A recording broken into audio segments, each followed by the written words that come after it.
احنا معانا بس مداخله الكابتن احمد صالح، لاعب نادي الزمالك الاسبق. كابتن احمد اهلا بيك.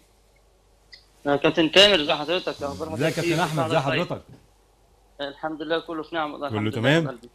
حبيبي يا كابتن تامر، موفق دايما كده في ربنا البرنامج يخليك يا يا رب كابتن، كده. ربنا يبارك في حضرتك. هنتكلم في قضيه نادي القرن يا فندم. اتفضل يا حبيبي، تحت اهلا امرك. بيك.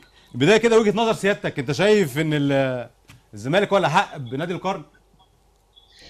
انا في الوقت اللي احنا كنا فيه كنا احنا يعني 9 بطولات والاهلي 7، ايا كان بقى الطريقه اللي اتخذت بيها او المعايير اللي اتحطت فيها يعني. تمام. لكن انت برضو كان في التوقيت ده برضو منتخب مصر كان جايب بطولات اعلى من الكاميرون، تمام. والكاميرون خدها. يعني ما حدش سأل برضو على موضوع المنتخب. طب اهلي وزمالك ما فيش مشكله، لكن المنتخب نفسه يعني فده شيء صعب جدا جدا. لكن احنا كزملكاويه متاكدين ان احنا 9 بطولات يعني، فده الطبيعي ان التسعه اكبر من السبعه يعني. تمام.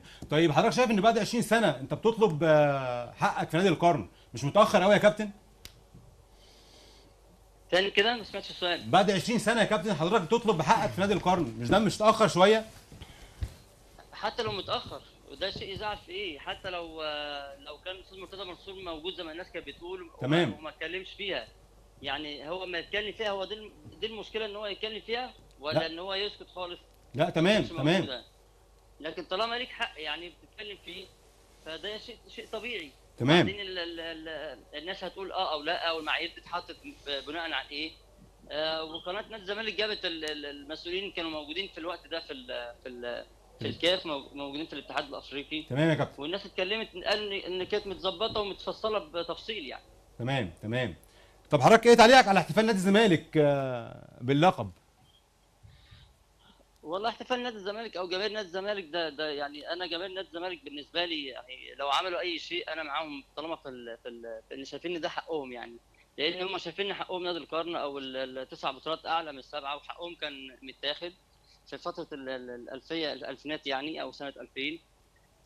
لكن ده شيء الناس بيعبروا بيهم عن فرحته في ظل الاكتئاب اللي احنا فيه والاوضاع الصعبه اللي احنا فيها دلوقتي. فده شيء يعني شيء بسيط. ايه المشكله فيه يعني؟ انا مش شايفه في مشكله يعني.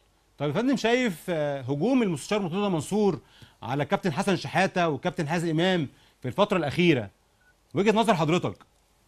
لا، انا مش مع هجوم على اي حد يكون في نادي الزمالك ايا لو لعب دقيقه في نادي الزمالك. ما تمام. اتمناش ان الامور تمشي كده في النادي.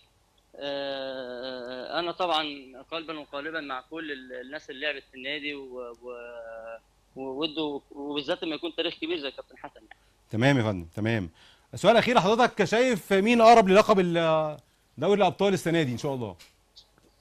اللي هيبقى اجهز فنيا وبدنيا، اللي هيعمل فتره اعداد بشكل مظبوط. لكن انا شايف الموضوع هيبقى صعب جدا جدا على الفرق كلها اللي هتشارك، لان الموضوع فيه مشكله كبيره جدا، ان التوقيت نفسه يعني لسه مثلا نادي الزمالك لسه بادئ ينزل فتره اعداد بعد المساحات اللي بتتعمل. فالموضوع هيبقى صعب جدا، هتلاقي فيه اصابات كتير الفتره اللي جايه يعني. الله يكون في عون اللعيبه والاجهزه يعني. كابتن احمد، شرفتنا وانستنا وسمعنا منك معلومات كويسه، وان شاء الله نشوفك في حلقات تانيه باذن الله.